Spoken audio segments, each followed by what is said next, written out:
Hello everyone, welcome back in this video lecture series on refrigeration and air conditioning.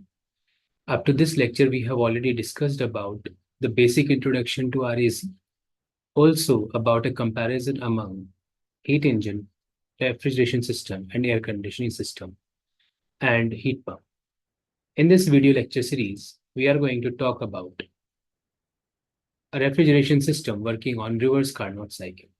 Reverse Carnot cycle, as you already know, is thermodynamically the best cycle which can gives us the maximum possible efficiency of a system working between two reservoirs.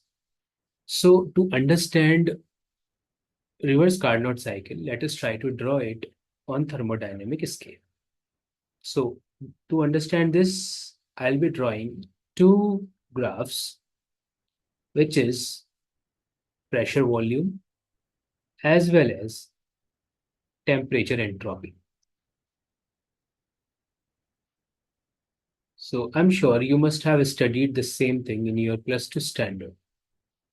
And I hope you already know that the Carnot cycle on PV diagram looks like this.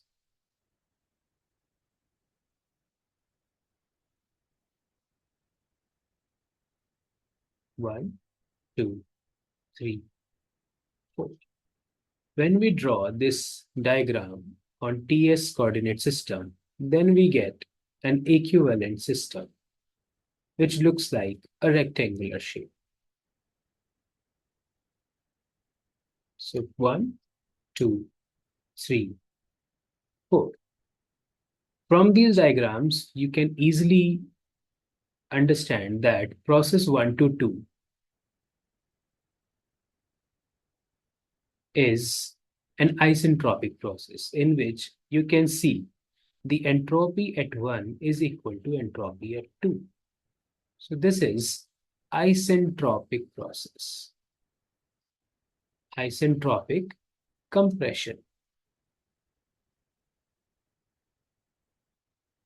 In process 2 to 3, I'm sure you would understand that temperature is constant. Here, you can see that temperature at 2 is equal to temperature at 3. So this is an isothermal process. Or we can say isothermal condensation. That means heat rejection is being done at constant temperature. Again, 3 to 4, you would observe that entropy in 3 and 4 is same. So again, this is isentropic process.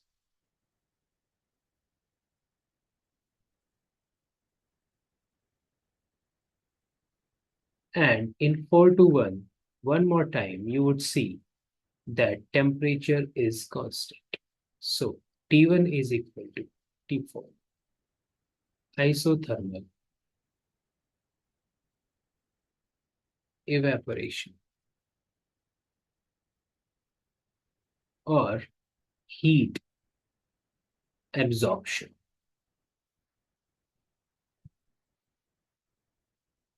Right? So from this thing, we know that the total amount of heat which is absorbed is done in process 4 to 1, whereas the total amount of heat rejected can be calculated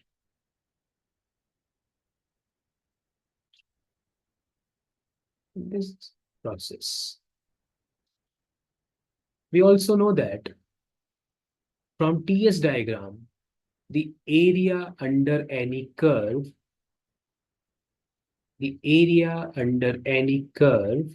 represents the total heat interacted.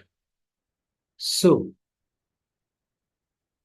the area under process 2 to 3 will give us nothing but amount of heat rejected. Whereas the area under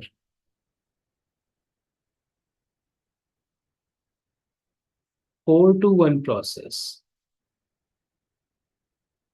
will give us the amount of heat absorbed. This is the basic thing about PV and TS diagram. So from this, we can calculate the amount of heat rejected as well as the amount of heat absorbed.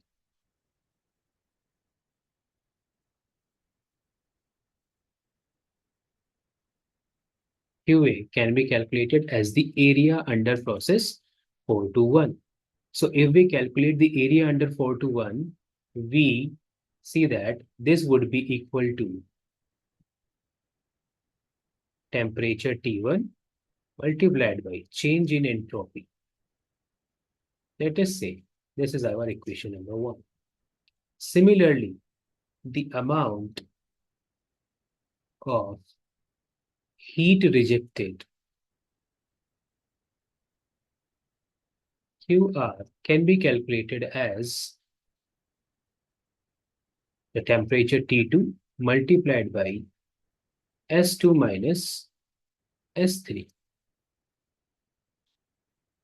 But since S1 is equal to S2 and S3 is equal to S4, we can say that QR is equal to S1 minus S4, right? So if we just try to define the COP of a refrigerator working on Carnot cycle, then it can be represented as the amount of heat absorbed divided by this quantity. So if we substitute the values, we get T1 S1 minus S4 divided by T2 S1 minus S4 minus T1 S1 minus S4. So from this, we can get the COP of a refrigerator working on Carnot cycle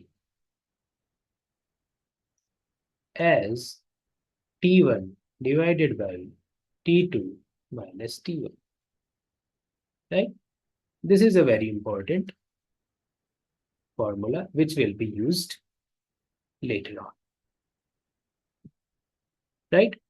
So we need to understand that since we are saying that Carnot cycle, which is working here, is the best cycle. Thermodynamically, no other cycle can give better efficiency or COP other than Carnot cycle working between the same temperature range.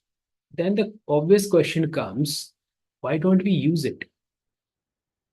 If it is so wonderful, if it is so efficient, then why don't we use it to make a real device, whether it is an engine or a refrigerator? So the answer is the processes itself. So I would say the reasons for not using it, Carnot cycle, or impractically,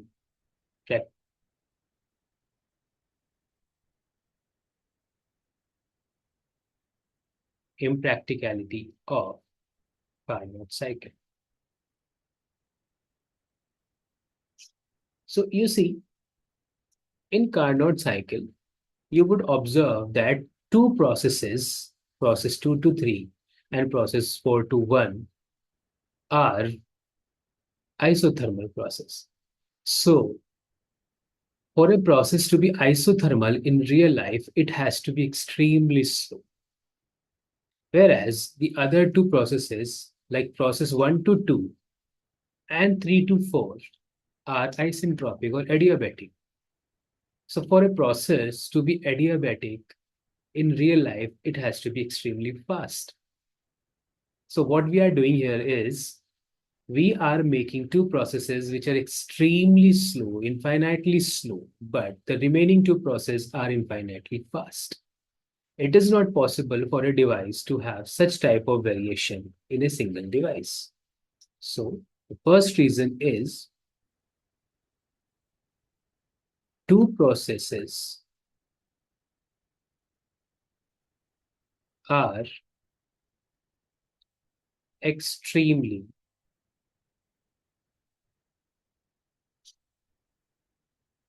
fast, whereas two processes are infinitely slow. Infinitely slow, which is not possible to have, which is not possible to have in a single device. So this is first practicality. Second practicality is the work requirement of Carnot cycle. You would observe from PV diagram, which gives us the work done by in a particular process, the work consumed by Carnot cycle is very large in comparison to the work developed by this process, which you can see here. So let me just try to show it to you. The area under this process gives us the work required by the cycle, whereas the area under this curve expansion process gives us the work produced by the cycle. So you would observe that the work consumption ratio is very high in a Carnot cycle. So due to this reason,